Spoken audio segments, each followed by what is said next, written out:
spoilerCast, the podcast or the show or the live stream where we talk about movies and we don't care about spoiling them, but we might actually talk about that rule today. Anyway, my name is Tobias. I am the founder, the father of this show, and with me as always is my sister and trusty co-host Rebecca. Hello. Hello. And today, my friends, is a monumentous day. It is quite an out of ordinary day. It is so far the most exciting day of this year, dare I say this decade. Because today, a few hours ago, the Snyder Cut was finally released after years of anticipation. Because you're screaming. It was finally released, and as I said back in 2019, when it was first Announced? not announced, but it was first confirmed.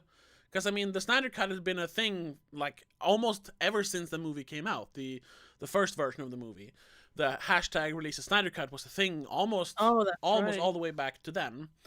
And I was a big proponent of it almost from the beginning. As soon as I saw the hashtag, I was like, hell yeah. Because the funny thing is, where was I? Yes, the first version of Justice League was one of the worst movies ever made. It was so terrible that I forgot that it existed for a while. Like I said, I told you just before we started streaming. Yeah. And the fact that people for some reason wanted a longer version, because we all knew that the Snyder version of the movie was this, like, at first it was going to be this 3-hour epic, and it was going to be 2 movies and all that. And then we got this 2-hour clunker of a movie, and people wanted a longer version, and I was like, hell yeah, we want a longer version. It's going to be even worse, and it's going to be so much more fun to watch. Just watch the Zack Snyder DCEU franchise crash and burn even more spectacularly. That was my my feelings around the whole thing. So I was like, bring on the insanity. Make it longer, make it worse. Let's do this. Let's fucking do this, yes. And then, you know, people were like, no, there is no Snyder Cut. He never actually filmed anything other than those 10% they said that they used in the original one. That the Snyder Cut isn't real, blah, blah, blah. But then, you know, then the cast of the movie started using the hashtag release a Snyder Cut. Like in the beginning of 2019 or late 2018. First, I think it was Jason Momoa and, what's his name? Ray Fisher, who plays Cyborg. I think they started using the hashtag, and then the rest of the cast started using it. And then, and then it became like a fucking movement. It was trending for a while. I don't know if you remember that. I do remember it, vaguely, because I didn't really care back then. Oh, I didn't really. I was just in it for the meme. And, of course, if it ever releases, it was going to be so much fun to watch this terrible, terrible movie. Well, yeah. Now we have. Now we have, because in a weird turn of events, Hollywood actually listened to the audience and let Zack Snyder make the movie he wanted to make. The movie they said was unwatchable, because that was part of why they fired him. I mean, partly because, you know, he had to take some personal time because of his daughter. I don't know if you know that. She died during production. I think she was in a car crash or something. Yes, the tag at the end for Autumn is for his daughter. I'm pretty sure. Oh, it is. okay. So he used that was kind of used as a way to say that, oh, I'm stepping down. But rumors say that he was fired because, well, he had made 2 terrible movies first. He made Man of Steel and Batman vs Superman, which never really became what Warner Brothers was hoping for. They were hoping for their own Marvel Cinematic Universe, and they're not that. No. They're not that. And we're going to get to No. that, because we're not just going to discuss the Snyder Cut. We're going to talk about the whole DCEU, and I guess more specifically this, so to speak, Superman or Justice League trilogy, so to speak. But we'll talk about the others as well. So yeah, they wanted their Avengers, and that's why they hired Joss Whedon. And I don't think all the blame should be on him. I mean, he had half a movie or less to work with and had to rewrite a script. That's right. He had to rewrite part of it, right? Yes. No. To make it fit, he had to rewrite big parts of it. Yeah. That's why Zack Snyder doesn't have a screenplay credit on the Joss Whedon cut. He only has a story credit, so to speak. Yeah. Oh, that's true. Yeah, you can definitely tell though when rewatching it, because I rewatched the Joss Whedon version as well. You can definitely tell it's a Joss Whedon movie, and having seen the Snyder Cut, you can definitely tell that he didn't care for the stuff that Zack Snyder had made. He just wanted to make his own version of it, because they're very, very different. Like the plot, the characteristics of the heroes, even the action, which I guess much of the action was what Zack Snyder had already shot, because all the action scenes are there. There's not really any action added, except for they've extended some of the scenes. And even that stuff was like cut down for some reason to make it more snappy, I suppose, by Joss Whedon. Snappy. And it's so weird when watching them back to back. And I guess this is very confusing, because Zack Snyder's Justice League on IMDb has obviously Zack Snyder as director. Justice League from 2017 also has Zack Snyder as director on IMDb. He received full credit.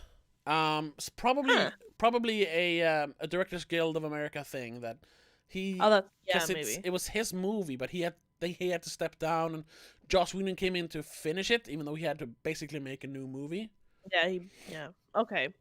So that's confusing. Yeah, very confusing. And is he credited at all? No, he's not. He's not credited at all anywhere as the director. That's odd. Who? But Joss he Whedon? is. Yeah, but he is credited as the screenplay. Yeah, with Chris Terrio. Yeah. Yeah, but yeah. That's confusing. That's just confusing for me. But maybe it is. Everyone knew.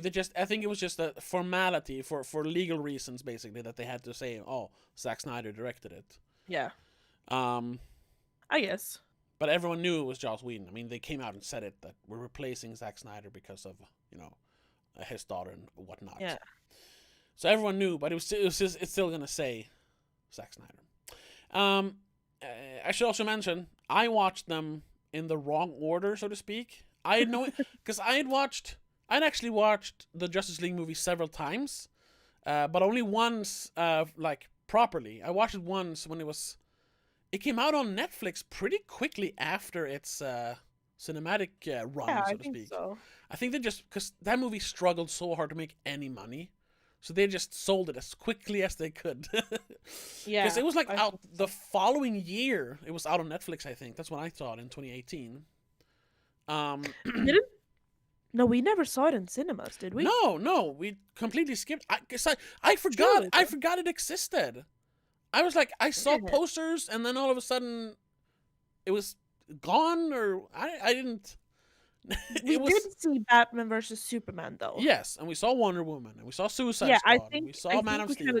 Chose to not see Justice League because we were both kind of disappointed by Batman versus Superman, if I remember correctly. Yes. We saw it at the midnight premieres. I remember I coming home, and actually just sitting down and making my review when I still made videos in Swedish, and being kind of positive about it, but I think it was just sleepy. Yeah. Because rewatching it later after that, I was like, no, what is this trash? But anyway, like I said, I watched the Snyder Cut, and then I was like, maybe I should watch the Joss Whedon one. Maybe it's not as terrible as I remember. what are really the differences? And oh my lord, is there a difference? Oh yes.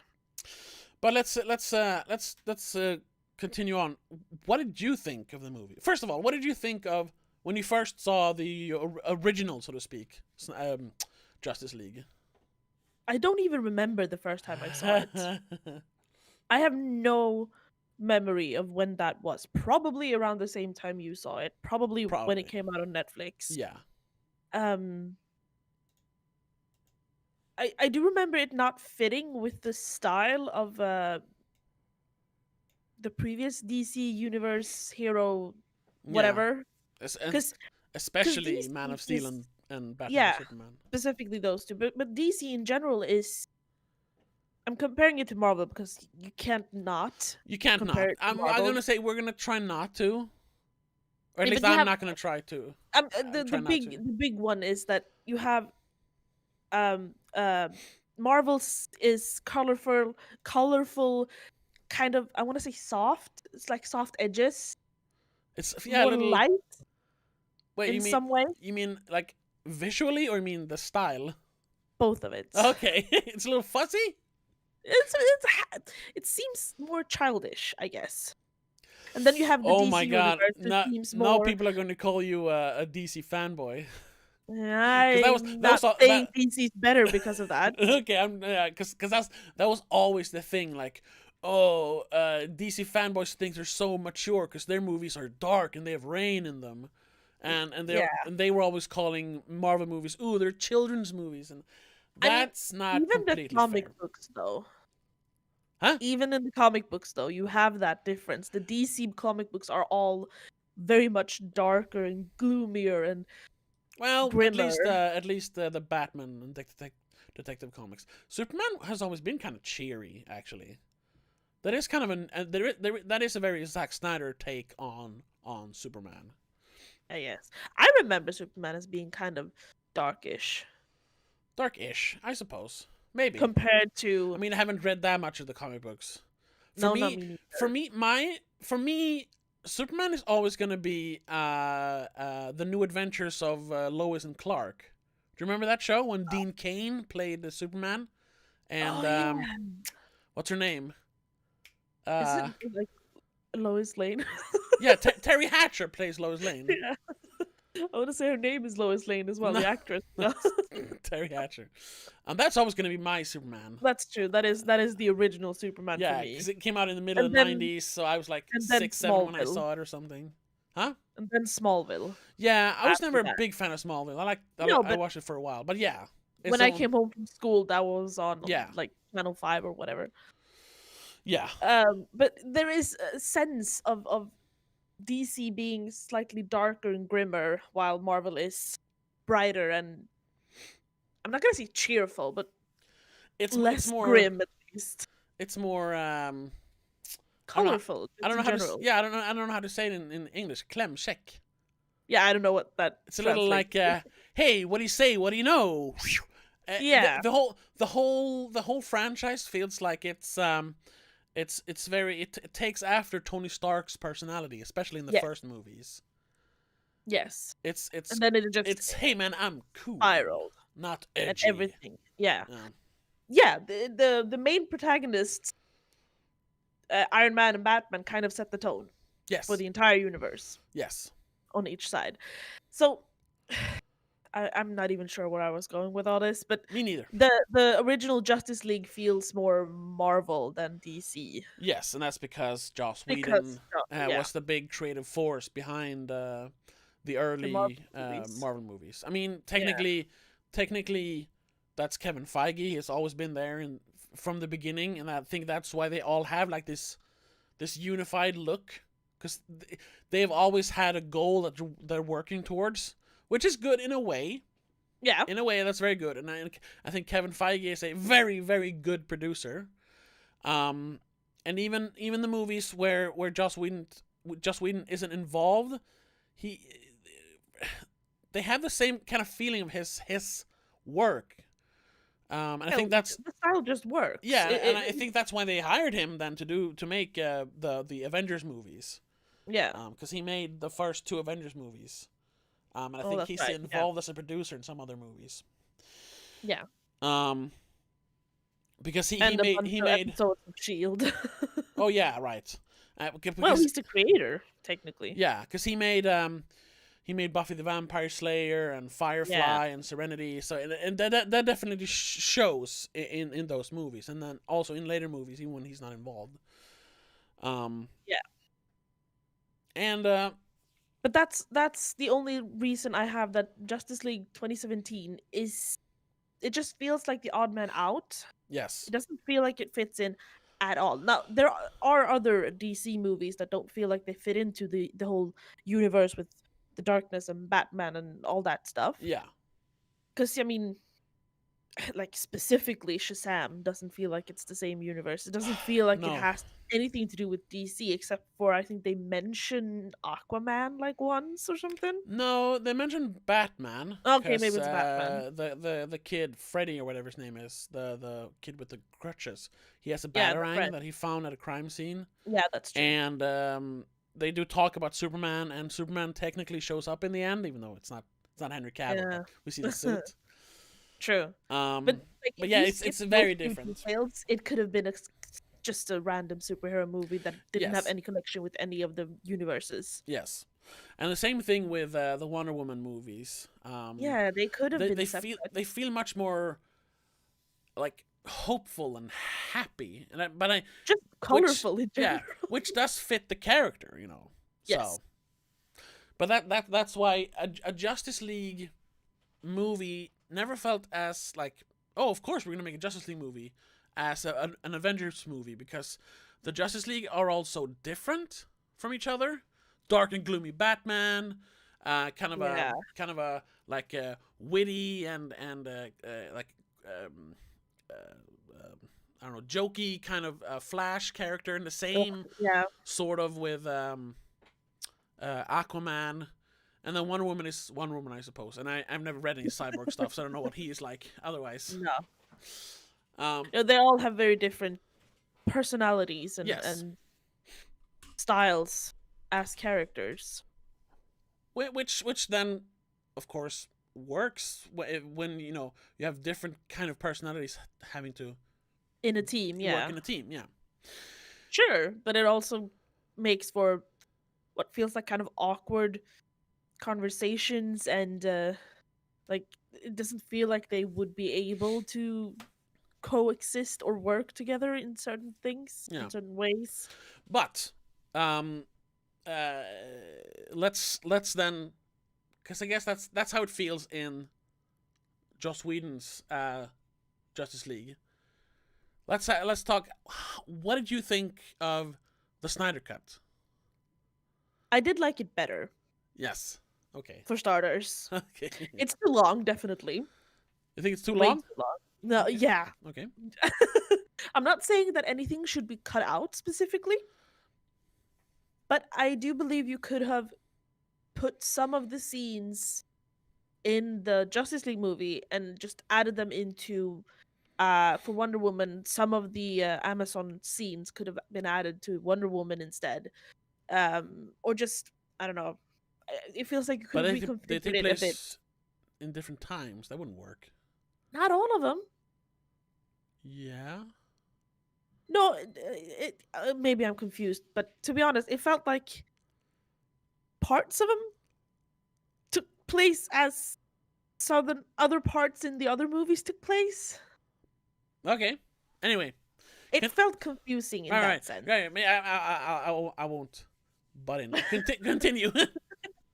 Um, Either way, it just felt like you could have reconfigured some of the storylines to fit better and separate, so it wasn't 4 hours long. And also, I don't give a crap about the backstory for Flash, so cut everything about him out. Okay. Because I don't like the Flash, specifically not this one. Okay. God. Okay. Anything more? Anything else? I didn't like the changes to the music. Some of it, at least. You hate me right now. Okay. Okay, I you mean, know what? we're kind of polar opposites almost. No, but I didn't like specifically Wonder Woman's theme. They changed that too much. I didn't like that. Yeah, they used less of her theme.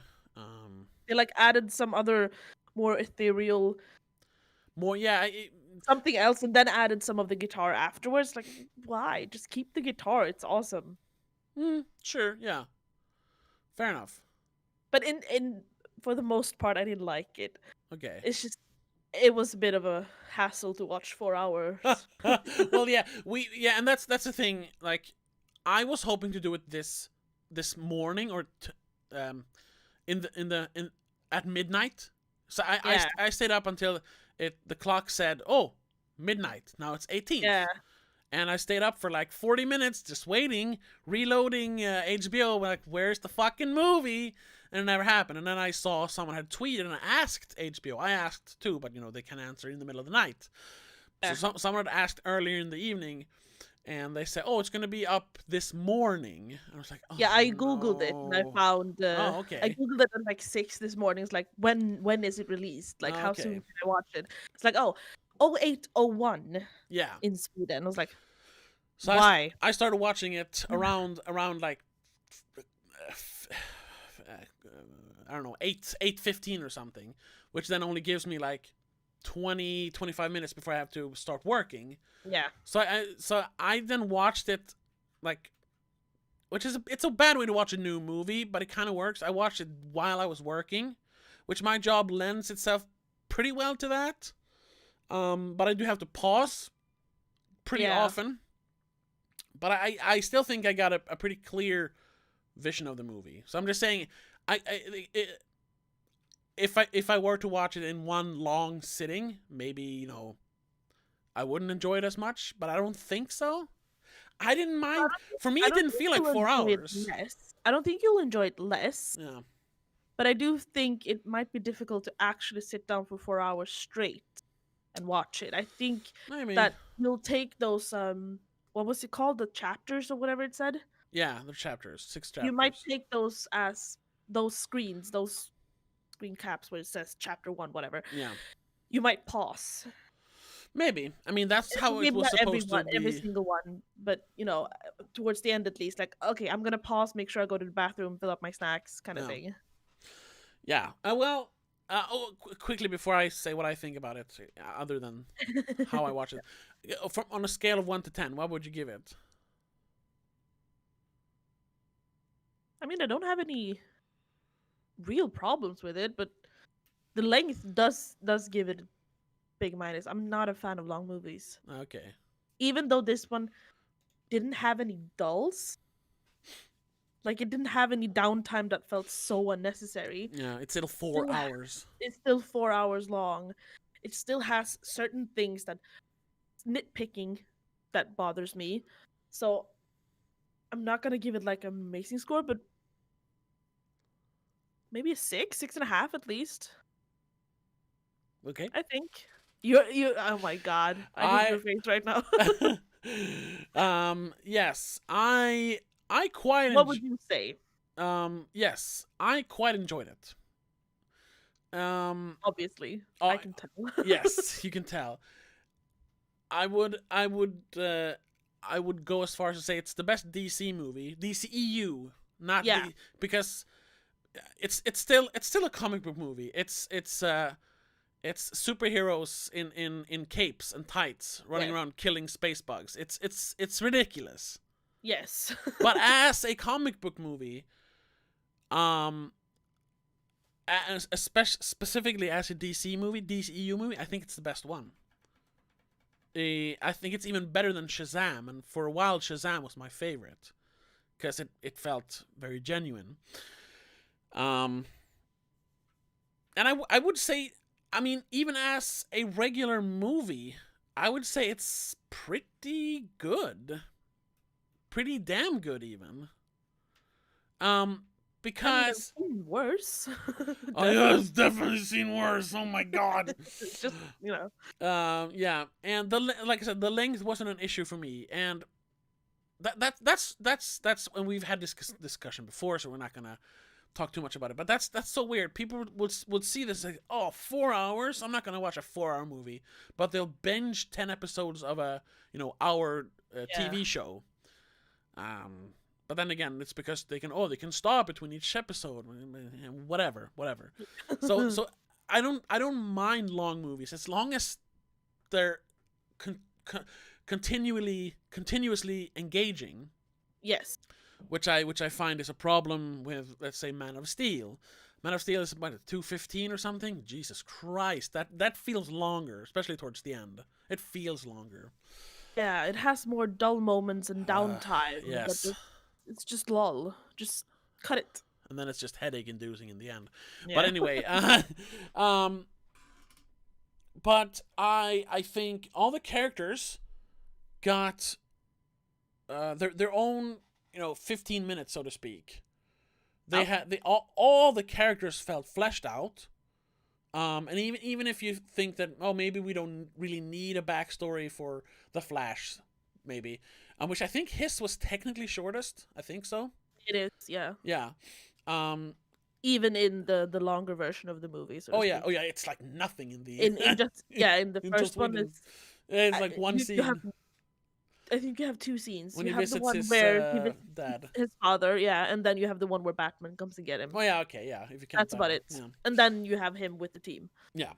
But I think it is important because that's what was lacking in the original. You had no idea who Cyborg or who Flash was. And unless you'd watched Wonder Woman, which we'll get into that, how I think this is actually a trilogy and not a franchise. If you hadn't watched Wonder Woman, you had no idea who Wonder Woman is. Here you get an idea because we have more scenes from Themyscira.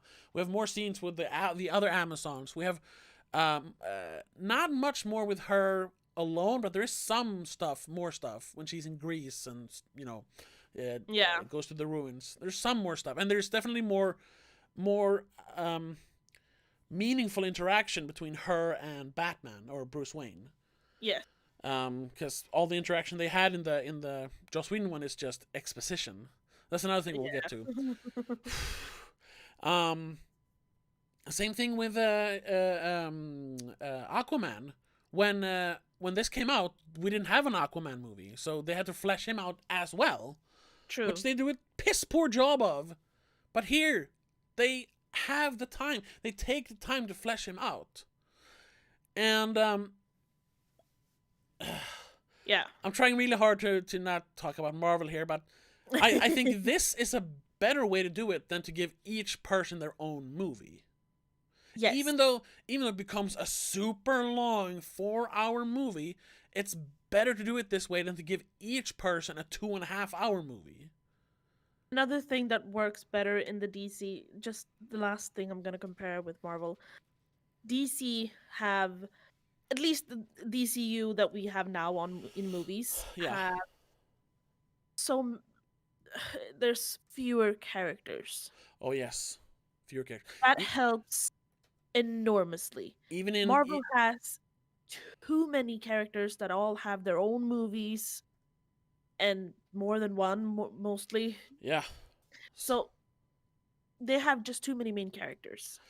Doesn't work. Yeah, even in the first Avengers movie, I think there are 6 Avengers plus the entire SHIELD team and everything. Yeah. Here and there are 6 characters. Yeah. Here there are 6 characters. That's it. I guess you could count Alfred. Yeah, Alfred. Maybe. And then you have technically what's it called? A biroll. He's a side character. Supporter. Yeah, supportive character. And we do have other support characters as well, but they're not constantly in the movie, all over the movie, all the time. And you don't have to have their background. Yeah. The way you get in Marvel. Yeah. That's probably gonna be the last comparison I do. Yeah. Hopefully. I'll have to make a few more, but I'm gonna try not to. But so I like I said, I think this formula works better. I'd rather see 1 or 2 really long movies than 8 kind of regular long movies, Yeah. Because then because then it doesn't feel like they're just making movies to sell tickets. They're actually telling the story in Yes. as many chapters or as many movies as you need. But looking at the DC movies yet to be released, because I I found know. a Yeah. list on where am I? Games Radar. Okay. I had to look up in which order to watch the movies because I didn't remember Yeah. when each one was released or whatever. Yeah. So I have seen all of the released DCU movies this week. I started That's on a lot. Monday. I've watched an approximate of 3 to 4 movies a day. Jesus Christ. Perks of working from home. Yeah, but Have to say. still. Today I watched 3, including Including a Snyder 4-hour Justice League. I started at 6 o'clock this morning. Oh my god, okay. I skipped Shazam though, because that's the only movie that I remember. Yeah. To be honest. Yeah, I saw it as recent as like last December, I think. Because I think I saw it I twice when it actively came to rewatched that theaters. movie because it's good. I haven't actively rewatched it since I saw it in theaters, but I did see it twice in theaters. Oh, okay. Because I saw it with you, and then Yes. I convinced my boyfriend to go see it as well. Okay. So that's the only one I skipped. But again, I remember the story, and it doesn't have as much of an impact on Justice League No, as I mean, any of the other movies. yeah, all the movies that came after Justice League doesn't really have an impact. No, but I mean, like Aquaman is in Justice League. Well, yeah, It feels sure. good to include him, and the new Wonder Woman I hadn't seen it yet, so Yeah. wanted to see that one. And to be fair, Uh-huh. watching them in this order, with Justice League being the last movie, Yeah. kind of makes more sense than Justice League being the middle. I guess. Other 'Cause, than I mean, Aquaman technically takes place after, yeah, technically it doesn't work that way. but it doesn't it feel makes- like it. No, and it makes more sense because you already have more fleshed out histories of the characters. You didn't really need then to Yeah. have Aquaman be this. I mean, you don't get too much exposition that doesn't make sense in the Snyder Cut Yeah. with Aquaman. You get some scenes with Mira that just kind of weird, but that's the actress's fault. Well, yeah. Yeah, I didn't even. I thought of it and then I just nope. No, I just thought of her Actress, accent character. and the fact that her Oh. hair is a different color. Yeah, everything's more gloomy. Yeah, but like it's not even red. It looks like washed out pink. Well, yeah. It's weird. And her accent became sort of British-ish. Yeah, she had an accent. I don't know. I don't know. Weird. And that's That another was- problem with DCEU. There's no consistency. If you're gonna make No. a franchise, have it be consistent. But whatever. I mean, they try. They have the same actors at least. Yeah. Yeah. Then that actor can continue playing the character the same way. That's not their problem. Well, it is, but can't do much about it. No. But I did prefer watching Justice League as the last movie. Okay. Even Yeah. though technically timeline doesn't yeah. work. Yeah, but I think they mention Steppenwolf once in Aquaman. If they didn't do that, it could have been a prequel. Yes. It only Because like, it almost feels like it is, and they just said, "Ooh, Steppenwolf," because they had to, because it technically is the same universe. But other than that, it feels completely detached from the Justice the League. only thing because in the Snyder Cut they explain how he gets the Aquaman suit thingy and his trident, but he doesn't have that in Aquaman. No, yeah, He does have his mother's trident, yes, but he doesn't have the suit. no. So See- if he had it in Justice League, why doesn't he have it in Aquaman? That's what I'm saying. The consistency. That's why it could have worked with Yeah, Justice League, but the last one. and And I think that's well- the only movie that actively takes place after, yes, because Wonder Woman 1984 both obviously are takes before. place in Yeah, 84. yeah. Suicide Squad is technically no, that's after Batman vs Superman. Yeah, but they don't have an impact on the story No, at all. Not at all. Their characters aren't in it. Same with Birds of Prey. Suicide Squad, Birds of Prey, and Shazam could technically not have been in the DCU, Yeah. and it wouldn't have made a difference. The only character that you get now is, well, can I spoil? It's in the trailer, isn't it? Yeah, it is. Yeah, the The Joker. yes, yes. He is in like technically a scene. Yeah, it's almost like in Suicide Squad, they like forgot about him and like, oh shit, let's Yeah. make a scene where he's in the movie. At first, I didn't think it was the same actor. It was like, it doesn't look like Jared Leto. It is. It's just it's very very different makeup, Yeah, and it he doesn't kind act of looked as like well. He's a little more restrained. yeah, it looked like a skinny Alexander Skarsgård with makeup, Yeah. sort of. Um. Maybe that's a compliment. I'm not sure. So, But it's yeah. yeah, to this, because I'm not sure where you're going with mentioning all the other movies and what order you're watching them in. But what I would say then is, because what it sounds like, you describing that the movies kind of feel disconnected, and that doesn't fit. Yeah. Like he has the suit here, but it doesn't have it here. That's because this was not supposed to be a franchise from the beginning. No, and you can tell. That's actually like not just rumors or whatever. That's actually proven. Zack Snyder had a vision for a Justice League series, so to say. He wanted to make Man of Steel, then he wanted to make Man of Steel 2 to kind of flesh out the character more, because the first one is kind of just an origin story. True. And then he wanted to make Batman vs Superman, which was gonna be more Batman centric, but they said no, we go directly to Batman vs Superman. And then I'm not sure, but I think he wanted to make a Batman solo movie, and then a Justice League movie. Because his plan, made more sense. yeah, his plan was to always introduce the other heroes in the either Batman or Man of Steel movies. And that would have made more sense. Yes, but instead we got an Aquaman movie, we got a Suicide Squad movie for some reason, we got 2 Wonder Woman movies, we got a Shazam movie, which once again I'm grateful for that because Shazam is great, but still, Yeah. It didn't need to be released as part of this. No, it was. It could have just been a DC release. It didn't have to be a DCU. Yeah, DCU. I mean, so he wanted to make more movies, but I think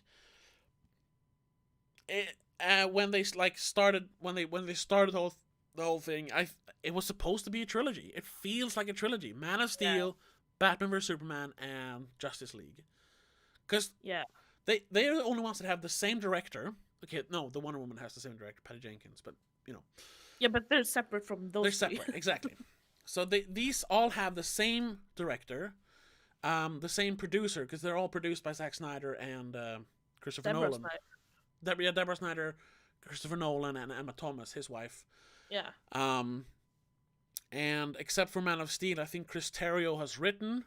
Yes, he wrote both Batman vs Superman and Justice League together with Zack Snyder.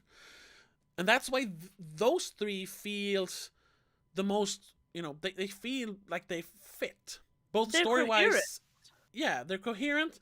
They fit on a stylistic level and on a like writing level. Because it's the same people writing it. And they have the same mood. They're all, it's dark, it's edgy, because that's Zack Snyder. And if they just stuck to that, I think people liked it more.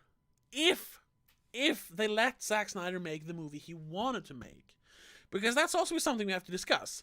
Man of Steel was, from what I understand, mostly the movie he wanted to make. Now that is kind of boring. I liked it like a couple % more this time. But I still almost fell asleep during the end because I couldn't focus, because when him and Zod fight in Metropolis, it's just like it's like static. It's insane. It's not enjoyable. No. But I think the way they have designed his backstory is interesting, even though sometimes it feels like, just get on with it. Yeah. It works. It's like for me, it's a strong 5 out of 10. It's not a terrible movie, except for the ending, which kind of drags it down a little bit. I think the problem with Man of Steel, well, DC in general, is that we've seen so many renditions of these characters already That's on true. screen. That's So true. we already know the background stories Mm. because we've seen it in 10 different ways already in TV shows and movies for Yeah. most of the main characters. Yes. Um so Man of Steel is kind of like you said, just get on with it. We've seen this, we know. Add something new, maybe like you do. They add some more of the kid scenes, like when he's a child and when Yeah. he's a teenager, and they add more to him as a character, sure. But we already know that he's just a simple farmer boy who wants to make everyone happy, Yes. Yes. and then Well, accidentally seems to be the strongest person in the universe. yeah. And we'll get to, because there is I think there is actually a theme to the movies that you kind of miss because of all the other movies. If it was just these three movies, it would be much easier, because I think all three movies have distinct themes. But anyway, we'll get to that. Um, so you have Man of Steel, kind of works, Kinda. kind of works, but then you have Batman vs Superman, and I didn't rewatch the theatrical cut, but I did rewatch the Ultimate Edition because I'd seen that way back when it came out. The Ultimate Edition, I don't know which one you watched. I think I watched the Ultimate Edition actually. It's like 3 hours and 2 minutes Yeah. or something. Yeah, okay. It that one, once again, it was Zack Snyder being first told, no, you can't make your movie, and then it sucked. Everyone said, no, Batman vs Superman, terrible. Yeah. And then they said, all right, you can make your version, but on Blu-ray. So Yeah, they and added they still scenes. monitor you. Yeah, exactly. And that one, I don't remember the original cut though. no, I mean, neither. I've seen it in the theater. I think that's it, and I saw the Yeah, Ultimate Edition probably. next time. Yeah, and I was a little worried while I was watching it, because I kind of liked it this time. The first time I watched the Ultimate Edition, I didn't like it. I was like, no, this is just longer, same movie, boring, boring. This time, I kind of liked it, and that like that made me question my like ability to Judge movies. judge movies, because like, why do I like this? Now the movie has a lot of problems still. Once again, kind of like Man of Steel, the ending is just too much. The whole fight with Doomsday, the monster, it's just like, Yeah. why does he have to destroy everything? Why are there 96,000 explosions all the time everywhere? Yeah, Can I we think stop? that is Can we slow down? that's the main issue with at least the first two. Well, Snyder in general, I think Zack Snyder has Yeah. an issue of destroying things Yes. in his movies. Not destroying like the movies, but he likes to make big messes. Yes. And here Cause he had the means to like destroy cities. So he's like, why yeah, not? Why because not? it seems like Superman in Man of Steel, as the very good farmer boy he is, Yeah. wouldn't his goal be to like lure the people out over water or something? Yes. So we can't destroy That's the big argument thousands of everyone dollars had. of properties and killing so many by accident even. Yeah. But then again, you would lose some of the plots for Batman versus Superman. Yeah. And And while most people say, and that's probably true, that the whole Batman vs Superman is like a reaction to what happened in Man of yeah, Steel. It's technically probably it is. yeah, and I don't think that was planned. I think that's mostly an afterthought, because they got so much criticism for all the destruction. But I also think that that was part of the plan, because they were always going to make a Batman vs Superman movie, so they had to pit them against each other for some reason. Yeah. So it works. But yeah, back to Batman vs Superman. The problem with the theatrical cut was that it didn't feel coherent. It felt like they had like just cut up. They had all the scenes, and then they just took the scenes, the negatives, and just threw them up in the air. And the way they landed, they That's how they made the movie. that's how they made the movie, except for the beginning and the end. Yeah. Because it feels like some scenes are just there, and they don't fit in at all. They're all the dream that Batman has, both dreams, Yeah. but especially That the one where premonition he's thingy. he's attacked by like a vampire thing in his parents' crypt. It's like, where was that there? Yeah. Because it's in the middle of something else. It's so weird. Yeah, and it serves no purpose Yes, at all. it does. I mean, it is character building. Yeah, but it doesn't. It doesn't have to be. You could have that fear, because I'm guessing it has to do with vampires being bats, and he's afraid of the dark. Kind of back to that thing, the original Batman Yeah, origin. but he You fears don't have. bats. Yeah, you don't have to have it be a vampire No, it's very in over the his top. parents' crypt. I know. It could still be like a scene where he falls into a bat cave. I mean, they do have that as well, but Yeah. you know. But the thing is, in the Ultimate Edition, they flesh out. First of all, they flesh out Lex Luthor's plot, because that makes no sense in the theatrical edition. It's just like, why is he doing what he's doing? It's still kind of, you're not really sure what his ultimate goal is, because first it's like, oh, I'm gonna prove to you that Superman is bad, because he hates God, or he hates authority figures, because he talks about him being abused by his father and stuff. But then he creates an even stronger monster, which only Superman can defeat. And it's kind of like, why did you do that? Because he's a child who hasn't been played with, and he just wants toys. Yeah, but they flesh out the steps he takes to actually get to where Batman and Superman fight with the Russian guy with a flamethrower, him going around. And we get the scenes where the lady from the African village, we actually find out more about her. We have more scenes with her. Yeah. The plot makes more sense, and I would even say that it actually works. It's still convoluted, unnecessarily convoluted, but it works. Yeah. And and the fact that he's pitting Bruce Wayne against Clark Kent works. It all works.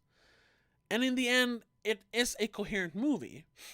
Now, people say, oh, just because it's coherent, that doesn't mean it's good. No, it still has problems. Yeah. It has a lot of problems. For Most one, movies do. I don't like the cinematography. There's a bunch of handheld, like, shaky cam. Like, why? It doesn't fit. And not like in the fights, like in scenes where people are just talking, just to give it a sense of more reality, but it doesn't fit with a movie like that. It's supposed to give you some sort of that you're close or but it doesn't for me it doesn't work at all. No.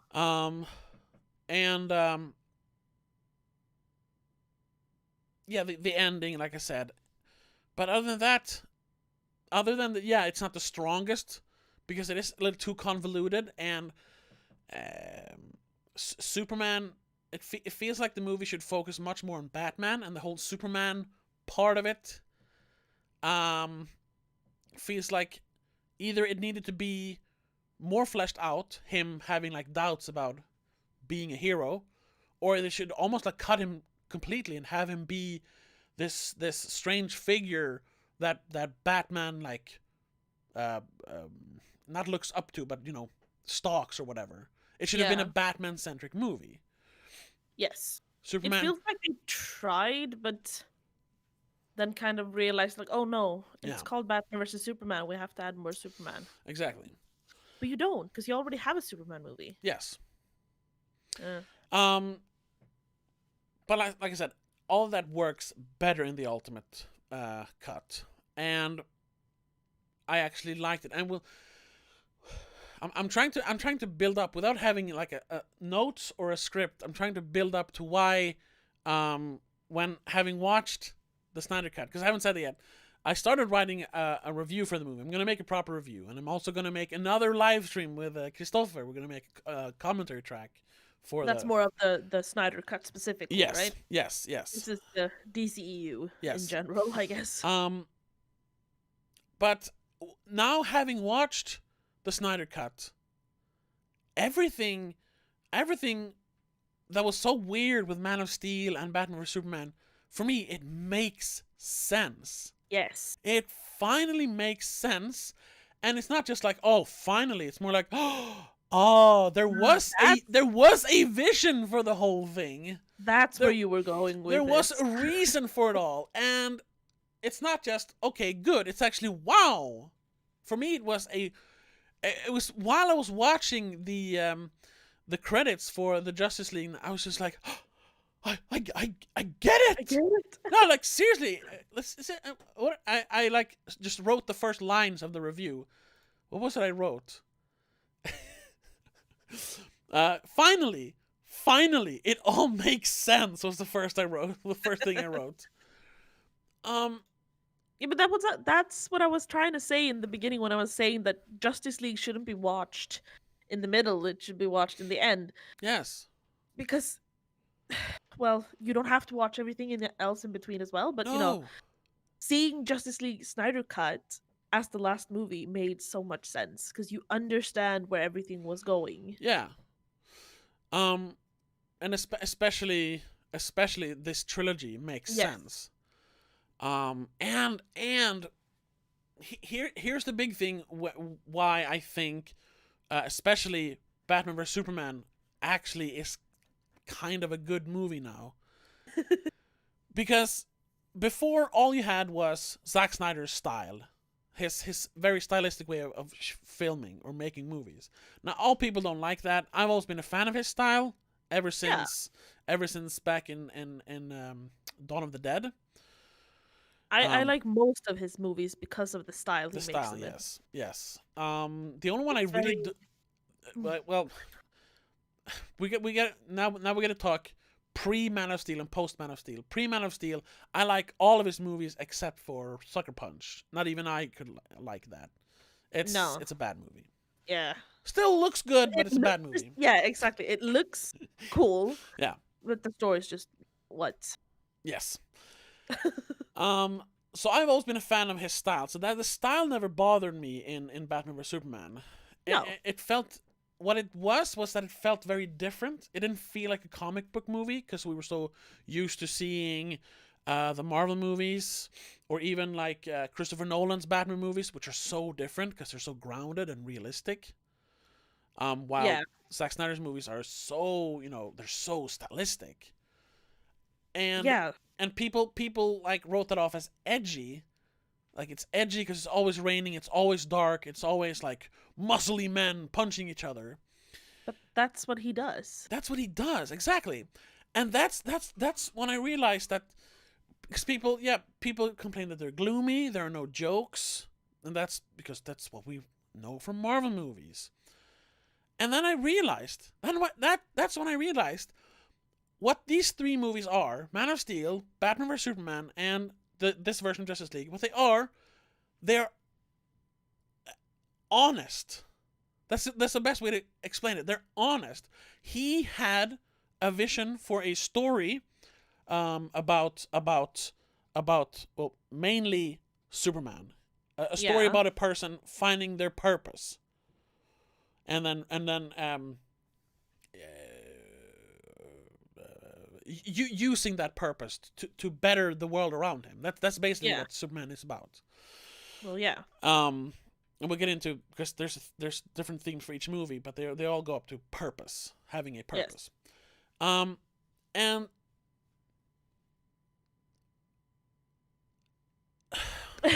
no, I'm trying to say this in the best way possible. This is why I write scripts usually. Yes. He never tries to like trivialize the stories because, well, it's a guy in tights who's flying around, so let's have some fun with it. No. He is taking the stories as seriously as you can, in spite of them being about silly superheroes.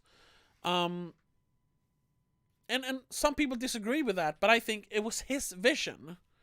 And some would argue that, superheroes are the modern myths. This is, I think, made popularized in the movie Unbreakable. The Shyamalan movie where Sam Jackson's character talks about them. Of course, you see silly comic books for children, but what they really are a retelling of myths.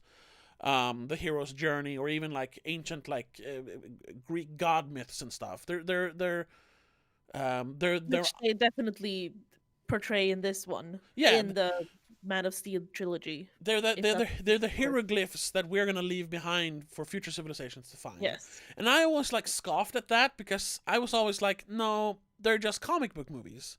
They're not real movies. even Christopher Nolan's movies are like, they're just skirting the edge to being real movies because they're so realistic and grounded. Yeah. But now, having seen these three,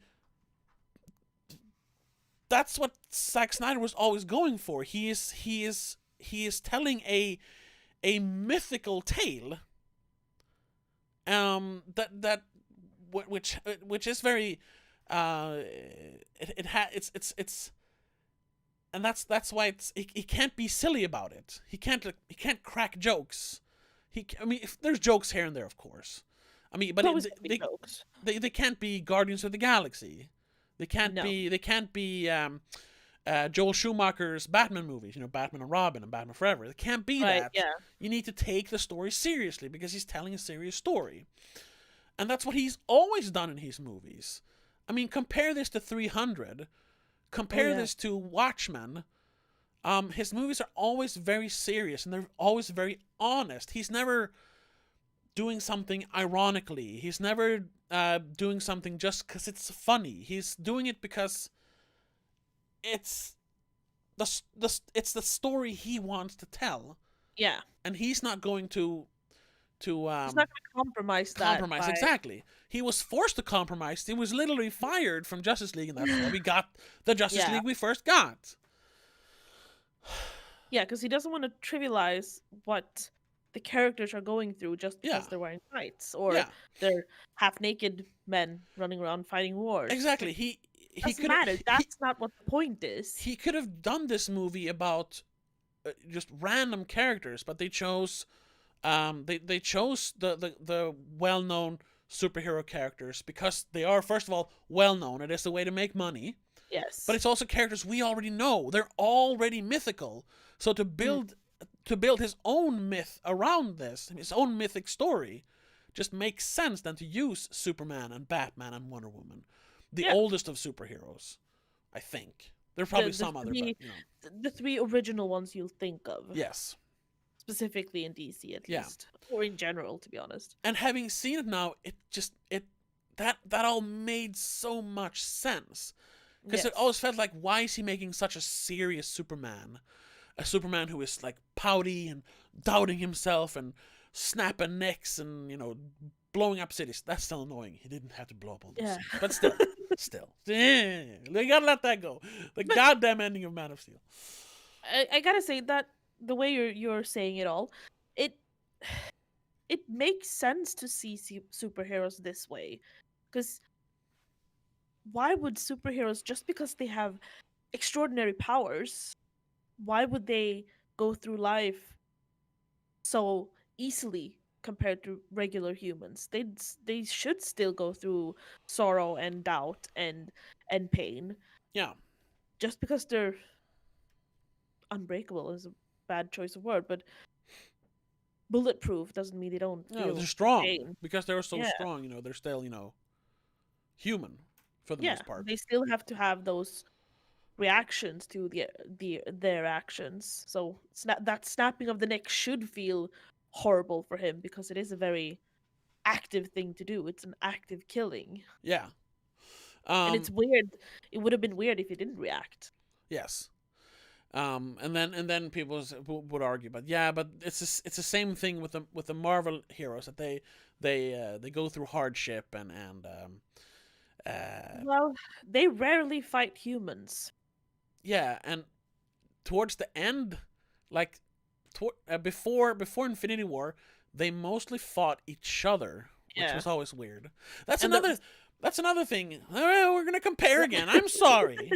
You brought it up. Yes, I know. I'm sorry, but I gotta compare. Ever since Iron Man 2, which is when they introduce other Avengers, because you have Black Widow in that one. Yeah. And War Machine technically is an Avenger, I suppose. Yeah. The other Iron Man guy.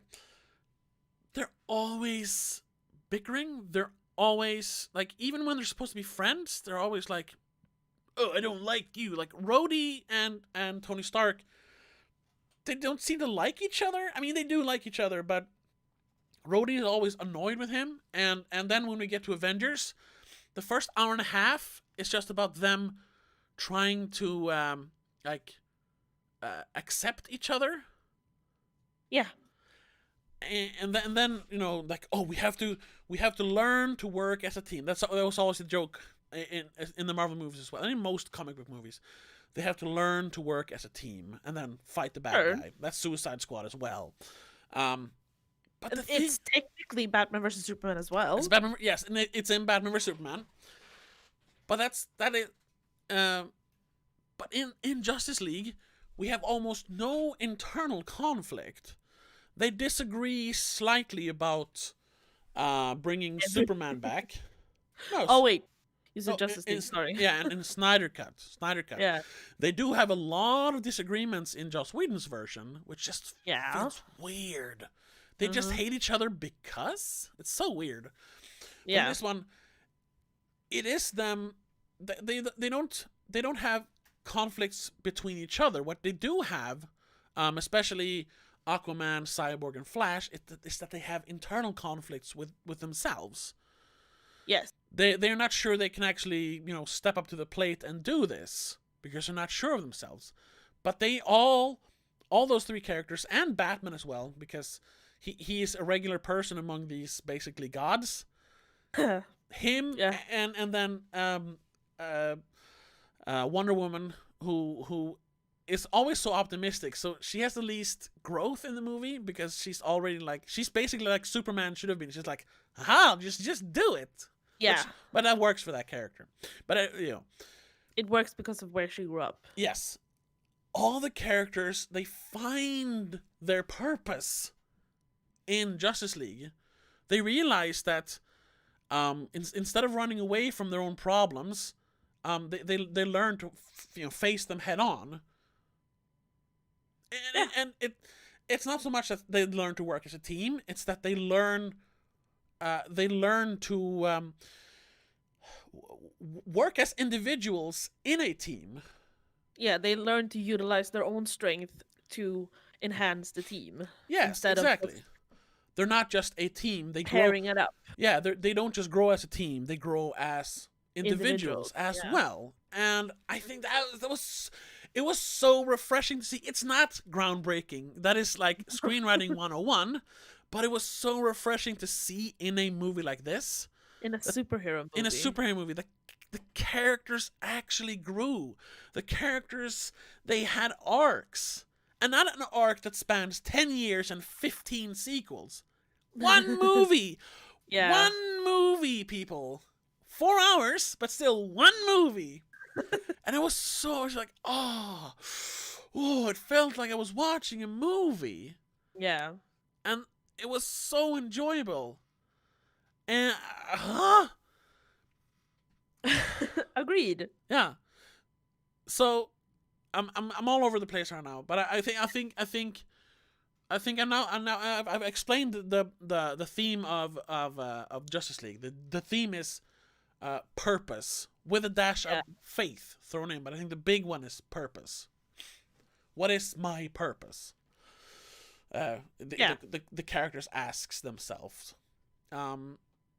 So and then let's kind of move on. At least for me, move on from Justice League. And I'll say my score.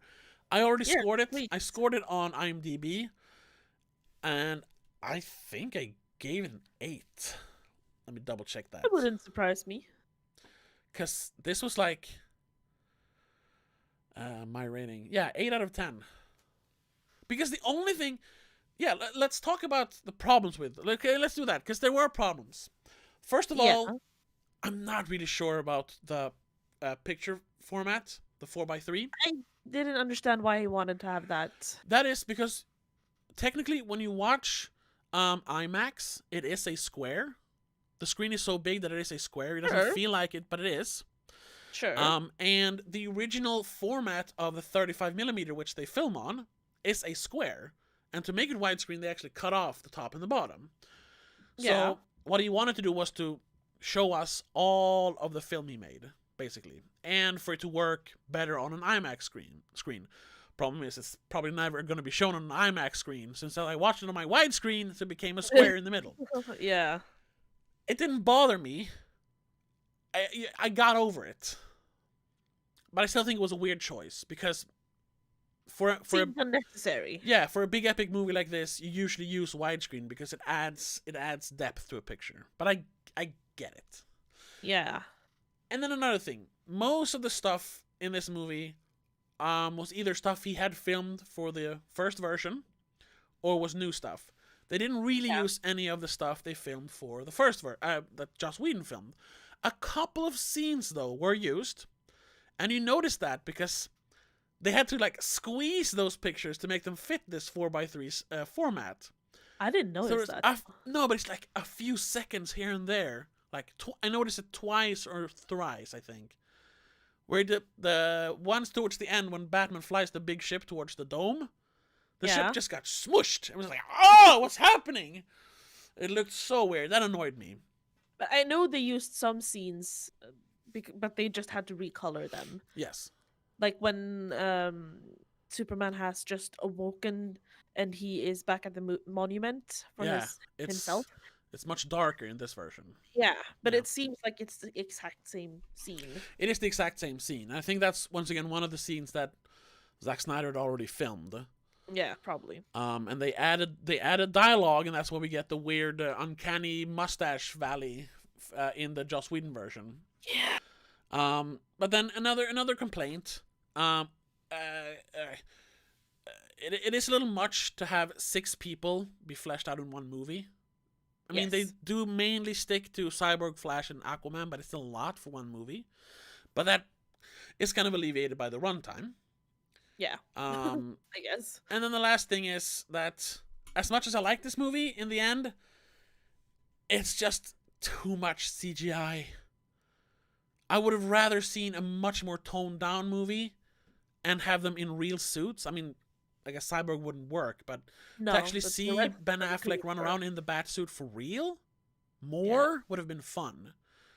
As it is, I think even most of the scenes where you see his cape they're fake. It's a CGI cape. It's just like, it should be real. Make more real. You know, it should be more real. To flow in the wind that much. No, exactly.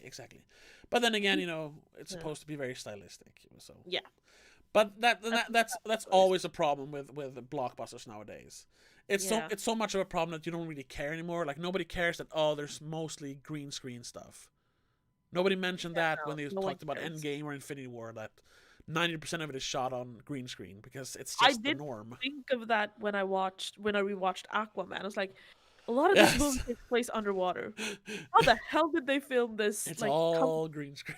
Yeah, but like, how did they get the immersion for the actors? Like, they don't. Damn, they're pretty good for acting against green screen. Most of them, I guess. So that's, like I said, that's just a general problem with these kinds of movies, that it's too much CG. I do have one kind of big issue with the Snyder Cut. It opens up for a larger universe. Yes, and I was a little annoyed by that, but I kind of understood that.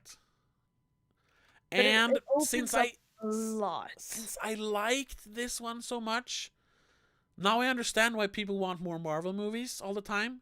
Because more of the DC. I actually liked this one, so I want to see more. But yeah, it is a little, because they said that, we're gonna have Darkseid in this one. Yeah, barely.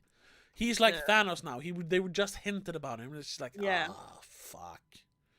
And they kind of look similar. yeah. That was also one of the. I'm pretty sure it's the same in the comic books though, because this is all based on comic book characters. It feels very samey with Marvel in the sense that the bad guys are these world-eating giant aliens from another world. Or yes. And from what I understand, Thanos is basically just I want to kill everything. So Thanos is still probably going to be the more interesting villain, because Thanos is a good villain in Marvel. That's a well-written villain. He wants to restore the planet so it can thrive. Yeah, he has a reason. Yeah. Problem is that he's crazy. So yeah, it's not the right way to do it. Yeah, exactly. And I don't think we're gonna get that level of complexity with Darkseid. No, he wants the anti-life equation. That's the word, yeah. This doomsday weapon, I guess. To destroy more worlds. He only talks about the hundreds of thousands of worlds he destroyed. Okay, He you can just wants destroy to more. destroy worlds. That's all he All wants right. to do. He's a big bully. Yeah. I did like, however, though, that they actually fleshed out Steppenwolf in this one. First of all, that he's not the main bad guy. He's just a servant of Darkseid, which he technically is in Joss Whedon's version, but they barely mention it.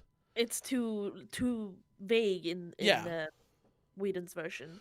And you don't realize it, to be honest. Yeah, but here in the Snyder Cut, what he's basically doing is he's trying to get into Darkseid's good favor again, because they mention a betrayal that had happened at some point. Yeah. And once again, then people say, "Oh, but we don't know what they're talking about." No, but that's character building.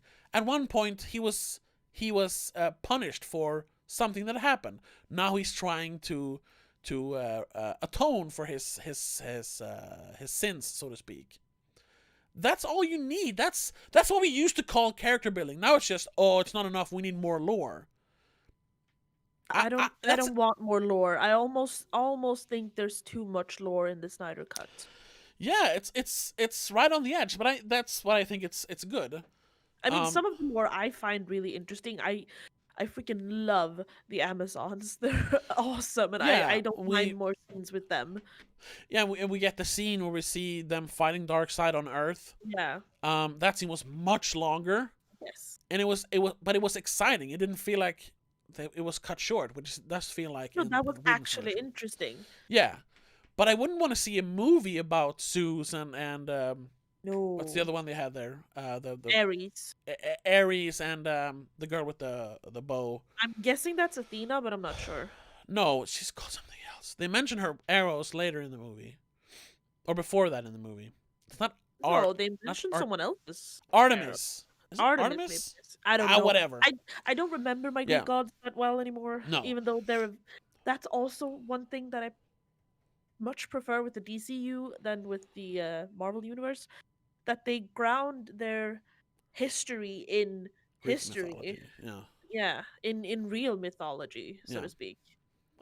Things that we can actually study that more or less make sense, because like they mention in Wonder Woman specifically, though, is where they have this real history take place, and it just makes it seem more realistic and when they're talking about gods and monsters. Yeah, I know what you mean. I know what you mean. We have believed in back in. But the I mean, days. they do have it in Marvel as well. I mean, they have the Acer gods, Asagudarna.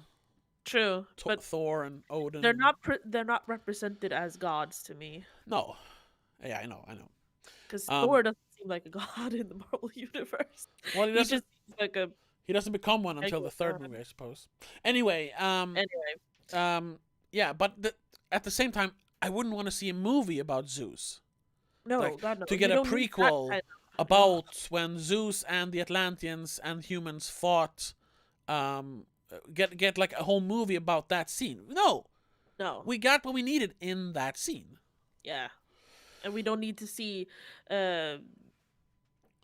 Diana's mother, Hippolyte. I want to say, I'm not entirely Hippolyte. Yeah, that something thing. Like that. When she and Zeus decides to have a baby, he was like, "No, we don't care. We don't. We know that he's a child of Zeus." So exactly, we don't need to make a movie about it. We don't need to make a prequel where we find out why the Atlanteans left the world and went to the sea, because they used to be on land. We see that they talk about it here, and it's in the backstory of the Aquaman movie. We don't need it. We don't need to know why. We don't need to know why. That's all character stuff. It's there to inform a character. It's not to build a world, you know? Which is why I don't feel like we needed a prequel for Flash or, well, Cyborg sort of in this case. But you still need to build the characters. Yeah, but you don't need to have you don't need to give him so much of a reason to be certain things. Flash specifically doesn't need to be fleshed out that much. You can have some more. But what did you think was? I don't really understand what was unnecessary about him. Well, specifically that scene where he's applying for a job. Like, we already know that. But that's to show his powers. Yeah, but you can show that in other things. You don't even have to show that until Batman shows up, or in the the surveillance videos that they watch. So we don't need to see that specifically separately. We can see it as the other characters see it. I don't know. I don't know. Cyborg, You need to have something with him before he joins the team. I Because that's the whole thing about building a team. We need to see them separately before they become a team. That's part of the story format. think it worked fine in the Whedon version, to be honest. At least for him, Cyborg did need fleshing out. Because it Yes. needs more with the Mother Cube, whatever it's called. And the fact that in the Whedon version, his powers like spontaneously grow. Yeah, and they don't he's not in even control of mention, them. like, how or why until like the very final end. Yeah. Instead this of in one, the Snyder Cut, when he's told that you have all these powers, you just need to learn to use them, Yeah. and then he learns to use them. Yes, Also, he definitely got a better arc in this one, yeah, the and scene, a much needed one. the scene with the Flash saving the woman in the car is also partly because to show him doing something heroic before he's part of the Justice League. I guess. It's it's a Spider-Man thing where he stops a robbery before he fights Dr. Octopus. And we have that with Cyborg when he helps that lady get more money, even though it's not like a cool action scene. Yeah. So it's partly that. It also shows that he's awkward and kind of weird around other people. When he stopped before saving her, he stops to brush her hair and kind of look at her, which was super. I didn't like that scene. It was creepy. Creepy. That was creepy. But then it's okay, fine. Move. To be honest, if you want to have those kinds of scenes for that character, then add one more where you explain like how he obtained his suit. Yeah, for sure. example. Because now you're just giving him one random ass scene that it doesn't fit in with anything else. It just shows you that he's fast and awkward. Mm. But then you get the next scene where Batman meets him and he's like, "Oh, you have a spacesuit material?" Yeah. It's like, "Excuse me, how did you get your hands on that? How did you create a suit that you know will work with your powers? Powers that can transcend time and space, Yeah. I guess." Like, Yes. how? Of course. More if you want to flesh him out properly, or don't at all. Sure, and that is yeah, a plot hole. Like, where did he get the stuff from? You can like say that, he stole it because he's fast, but Show us that is a plot. But then we went even more. You didn't want any of it, so if I didn't want that scene where he's applying for the job and the car crash. It just seems so freaking unnecessary when you just have that. If you want to have that scene, add more, or just skip that one and add more instead. Change it. Yeah, I guess I'd rather see how he finds items he needs for his powers instead of just using his powers. Like, but that's shoes in that hot dog crash scene, but they don't. They make a point out of showing us that he ruins his shoes. Yeah. But then what? No one reacts to the fact that he has no shoes, or like, it just seems that scene just didn't work for me. I just didn't like it. Sure. It made no sense. It was very. It makes sense. I didn't think so. You can't say it makes no sense. It's dumb, but it makes sense. Yeah, okay, fine. It's dumb. Anyway. And useless. Yeah. It's okay, Whatever. I'd rather have that scene than an entire Flash movie. Sure. That's what I'm trying to get at. I'd rather have this movie be this long because they have more stuff. Yeah, I don't want an entire movie just with the Flash, which unfortunately I think we're gonna get. Yeah, but but hopefully it's not going to be an origin story because we already have that. Yeah. Anyway, where were we? Before we started talking about that Flash scene. Isn't that the point of this, that we just go at it and see where we end up? Sort of. But what were we talking about? Oh, no. Yeah, we were talking about things we didn't like about the movie. Yeah. And you brought up the scene again. because I don't like him. I did like the Flash back in the days when the Justice League cartoon was on TV when we were kids. Yeah, I barely remember that. That version of the Flash I kind of liked. This version of the Flash I don't like. No, I like him. Eh, Ezra Miller is a good actor. sure, don't mind the actor. I just don't like the character, the way they portray him. Isn't he always kind of like Spider-Man, that he's quippy and says dumb things and is awkward? Sure, that but his I thing? remember him as being older and more like. Well, yeah, of Deadpool. course, because that's later in the Justice League story, so to speak. This is the beginning, so he has to be I remember younger. him as being more like Deadpool. Okay, I don't know. It's different interpretations. Yeah. Um, That also question, just random that kept bugging me. How many different dead thingies are there in the universe? Because you have Deadshot, Deadpool, Dead whatever. well, Deadpool is Marvel. Oh, that's true. There is Deadshot, and Deadpool is a joke on Deadshot. Yeah, but then you Deadpool's have name. But then, yeah, in this movie, you had Deathstroke, that's the guy. which is another assassin. I think those are only Death, though. Death and Okay. Dead. It's just But yeah, it's confusing. weird to have, yeah. Death, Name it something else. Deathstroke, and I forgot what one. Deadshot. Yeah. Well, they were cool. It was a cool thing Sure. to make back then. Go now, but now it feels, I don't know. Kind of lost the momentum. Yes. Well, Well, that's a good thing. maybe, but I never got to the themes of Man of Steel and Batman vs Superman. Tell me themes. No, that's the whole thing. That was my whole deal with this discussion. That those three work together because they were one story with themes, and I wanted to But explain the other. You said that they had a specific like, uh, what you called it something. Every movie had a specific time of that theme. Yeah, Or something. You said something. yeah, like but that. there were different themes for each movie. There were like different chapters in a That's the story. word, chapters. Yeah.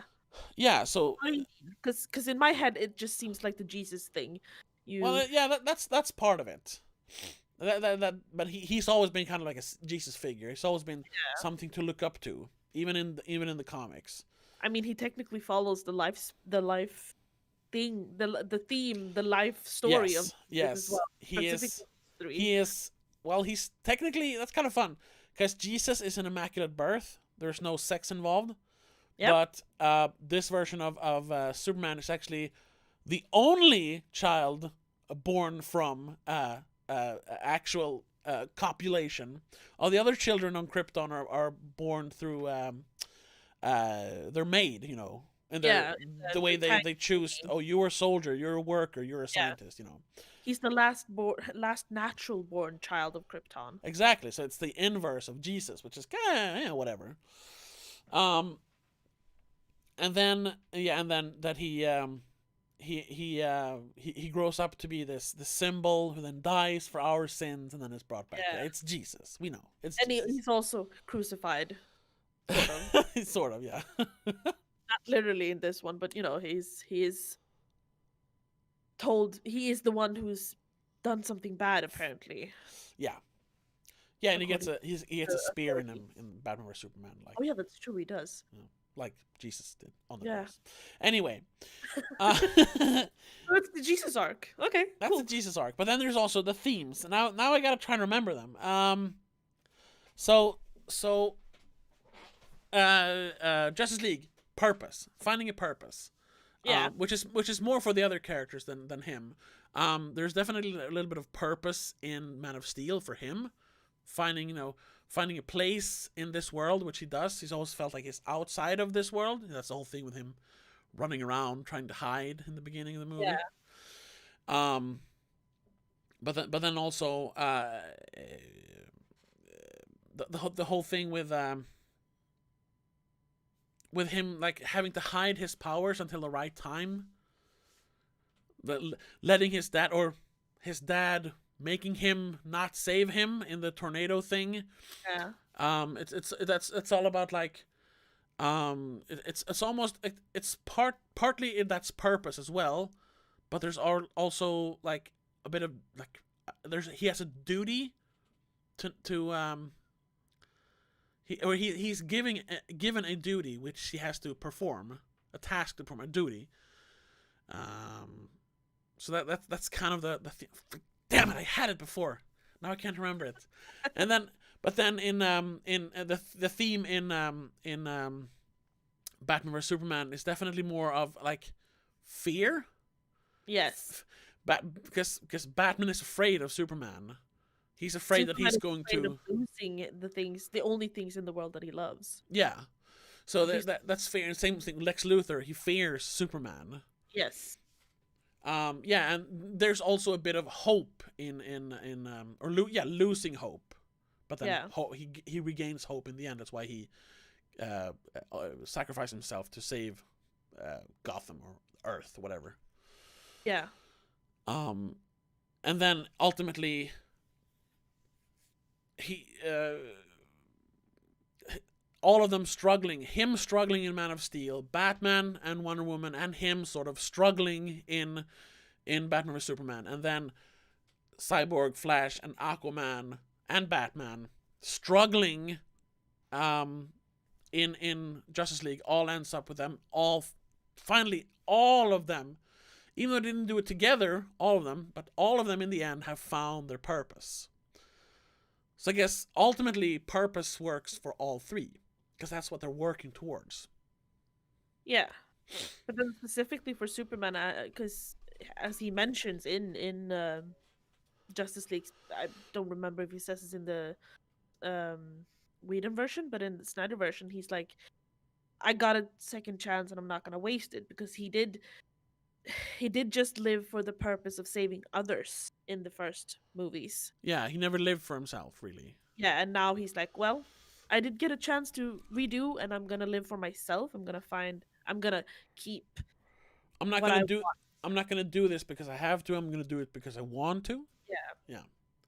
Yeah. So he found his purpose as well. Yeah. That's also a final note on this whole trilogy of movies is that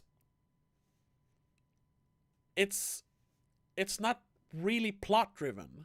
There is a plot there. There's a lot of talking about we have to find this and do that and blah blah blah, but ultimately it is character driven.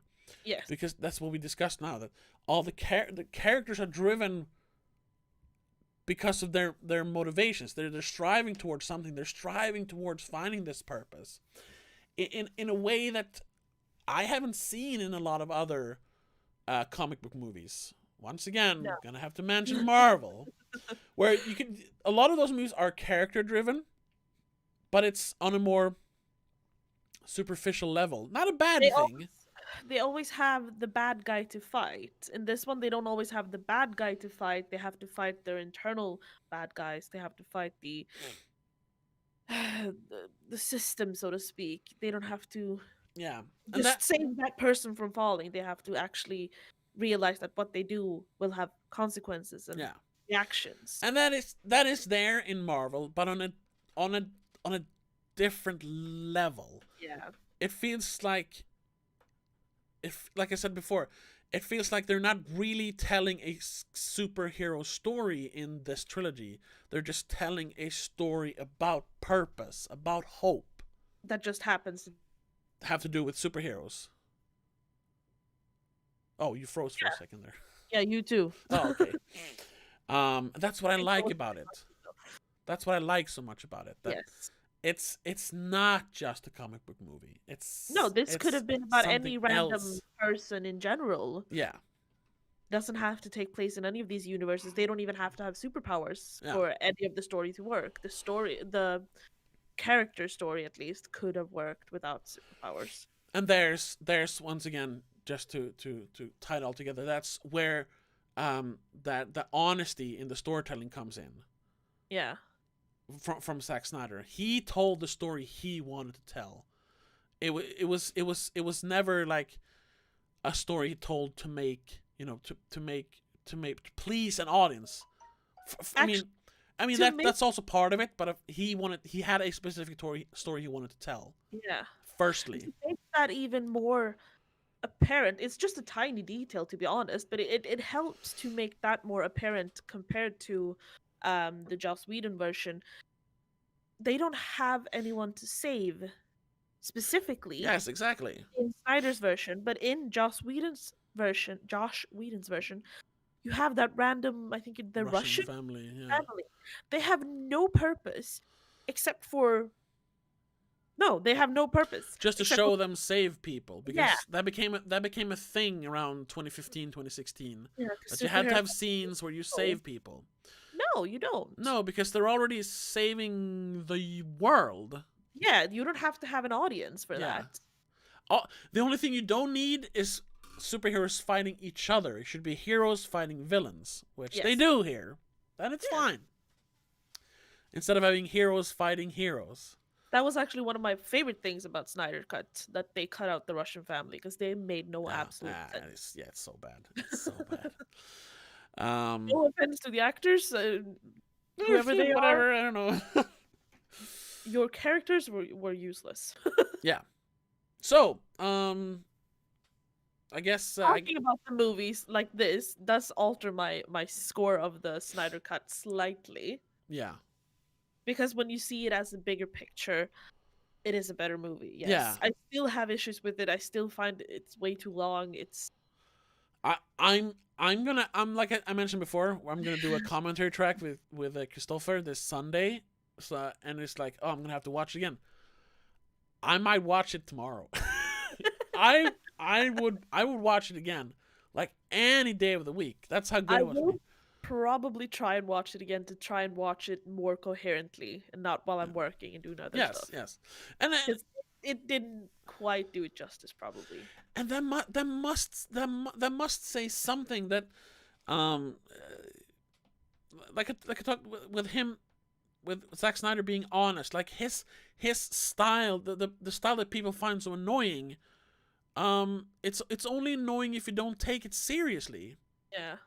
That's Yeah, the because thing. I'm never minded that any of Zack Snyder's movies are long. No, yeah, or like the style, all the slow motion. The slow motion makes sense. Yeah. Mostly because he wants to paint pictures with his pictures. Yeah. That's why his movies look so good. And it's They're also, so artistic. yeah, he wants to add wants to add weight to scenes with slow motion. Yeah. That was also a thing, the way they cut the action much faster in the Joss Whedon version. Here the action is it feels more impactful. Yeah, it's more dramatic. It's more dramatic because it is a dramatic story he's telling. Why shortchange it? Yeah, no. Why make it fast and snappy? I'd rather see something that is maybe a little overly dramatic, but that's the kind of story they're telling. Yeah, because it adds the weight that you need in this story. Yeah. So the punches and the fighting should have an impact. They shouldn't just be cool. Yeah, so the that annoying edgy style makes sense now. Like I said, everything makes sense. Oh, and another thing why I forgot to say that. Another thing why this definitely he wanted to tell this story, and that this was an uncompromised version of his story, so far as we can tell. First of all, he did this for free.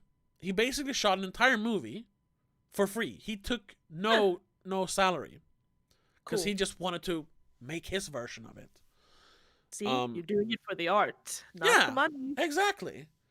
Once again, that comes up and it helps. It helps. Like, it wasn't like, oh, sure, I'll make it if you pay me. No, he wanted to do this. So he said, whatever we can do to keep the budget down. Not even, and some actors and directors are like, oh yeah, we took a major pay cut. Because we've discussed this before. Like, you can take the minimum wage for the Actors Guild of America and Directors Guild of America, which I think is like I think it's $14,000 a day. Yeah. It's like, oh my God, what a sacrifice! No, he took no money. He took no money. He worked for free because he wanted to make this movie, and once again, that says something. That means that he's honest about what he's making. Yes. He wanted to make this.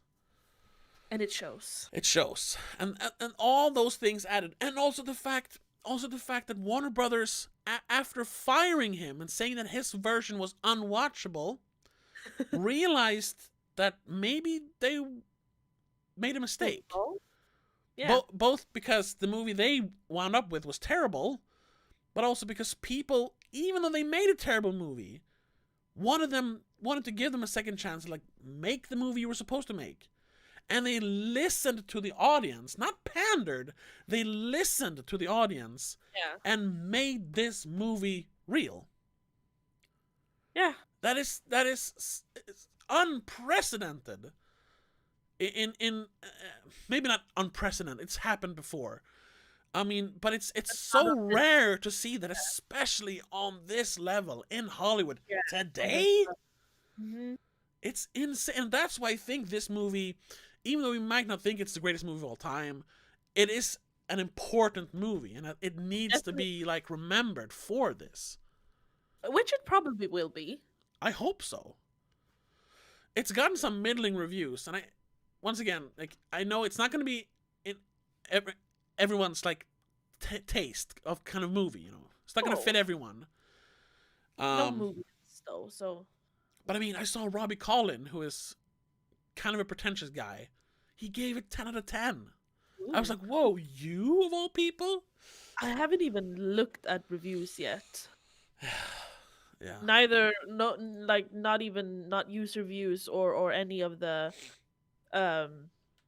actual reviews, but I'm giving it a scroll on IMDb for user reviews.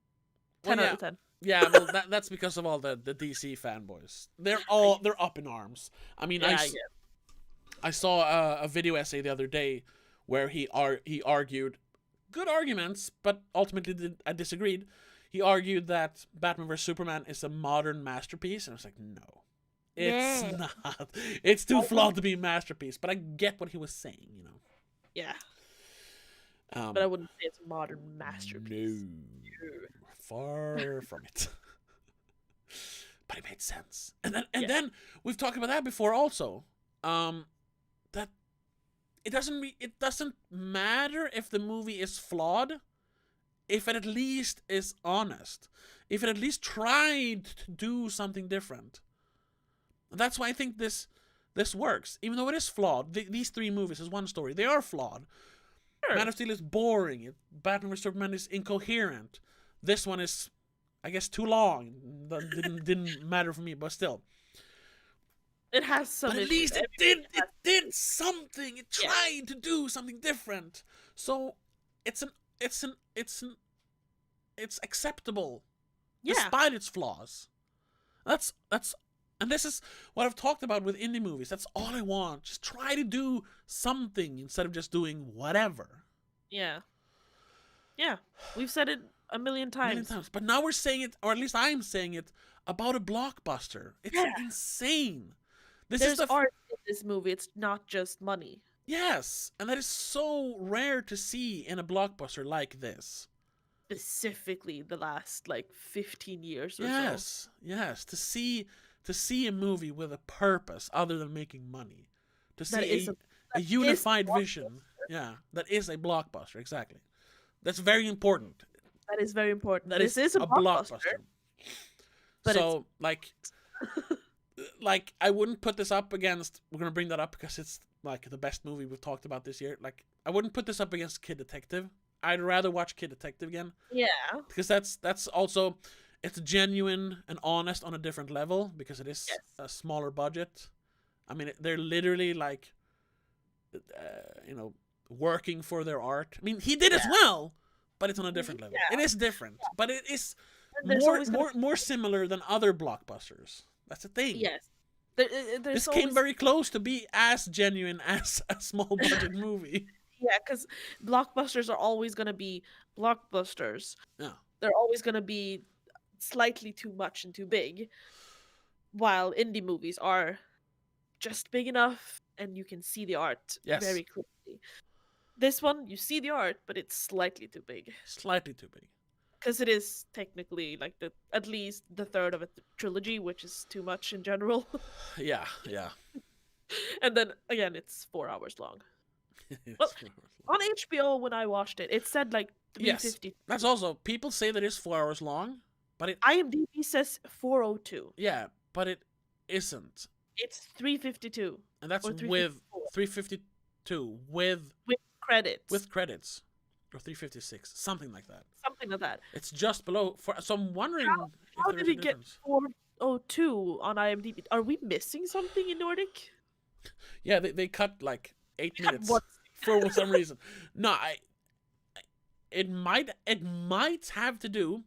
It might have to do with the fact that I don't think that it should make a difference, but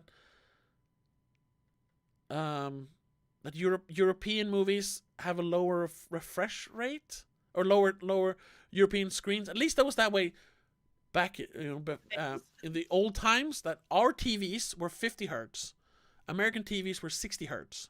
Oh, that's right. So, Maybe. but that's not a problem anymore because my screens are 144 hertz. So Yeah. I don't know. That's the same thing if you look at a movie on DVD and you look at a movie on Blu-ray. Oh yeah, I They're remember different lengths. Yeah, we And- made that comparison with the Dark Knight, I think. Yes, or, and the longer the movie is, the bigger the difference becomes. Yeah. So maybe I wonder if it's something to do with that. It's a technical difference yeah, or something. probably. I don't know actually. It's just a bit odd. I doubt that they've cut anything out for the European release. No, if anything, they've shortened the black screens between the chapters. Could be. I don't know. Anyway, That's the only thing I can think of, to be honest. If they had to cut anything, but they shouldn't have because it seems unnecessary. Yeah. Well, I should mention one final thing. Because I saw in the chat here, Harry Huffy asked, "Don't Hollywood listen more to the audience now than before?" Thinking of Sonic. That's true. They actually listened to the audience and changed the design of Sonic. True. And then I mentioned it again. Isn't Hollywood listening more to the audience now than ever? Or when did they ever listen more to the audience? That's true. They have never really listened to the audience.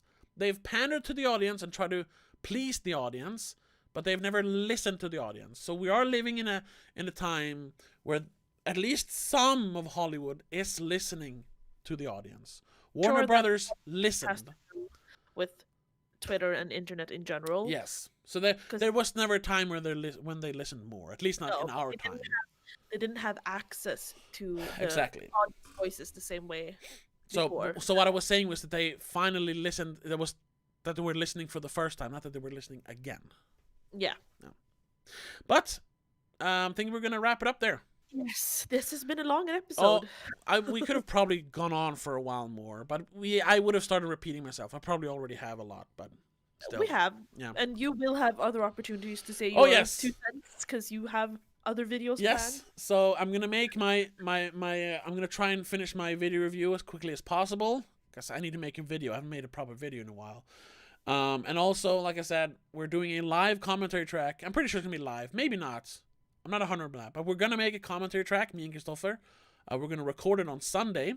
So then I'm gonna have 4 hours to talk about this again. So Is that gonna be on YouTube or on Patreon? I'm not sure yet. I don't want to keep a big commentary track like that from the audience, but it might end up on Patreon. And if Maybe you can do an early release on Patreon. yes, maybe, because I don't like putting stuff behind the paywall and tease it like this. Other than the exclusive episodes of the podcast. But Yeah. I might actually put it behind. On Patreon, but then on a lower tier, so the $1 tier or something, because it is a big a big thing to do, a 4-hour commentary track. Anyway, let's wrap it up then, and say then thank you so much for listening. I know there was a long one, a rambling one, but What did you expect from a 4-hour-long movie along with a bunch of movies before it? So yeah. And I'm still digesting it because for me this was a revelatory experience, which sounds weird to say about a Zack Snyder superhero movie. it has been saved. But yes, thank you all for listening. And if you're I can't even, I don't know what I'm talking about. Well, if you liked it, like it, please give thumbs up and comments, and we love all that YouTube stuff. And if you're listening to it on another platform, don't forget to give it 5 stars and great reviews. Or I don't remember what the scoring things are on the other platforms, but Yeah, but you can check like it and follow on Spotify. Give yeah, it 5 stars on iTunes and all that stuff. And check out if the other links on our link tree. Well, yes, your link tree. and if you want to support the show, be sure to hit the subscribe button, or check out our Patreon. For a small fee, you will get Patreon exclusive episodes of the podcast. You will get early access to videos. I'm going to start making early access for the videos, and you'll also help us sustain the channel and grow the channel. And you could tell us what we will talk about on the next free episode. Exactly. You get to decide what movies we talk about. But that's going to have to be it. Once again, thank you for listening. And we'll see you in the next one. But until then, have a good one. Bye. Bye.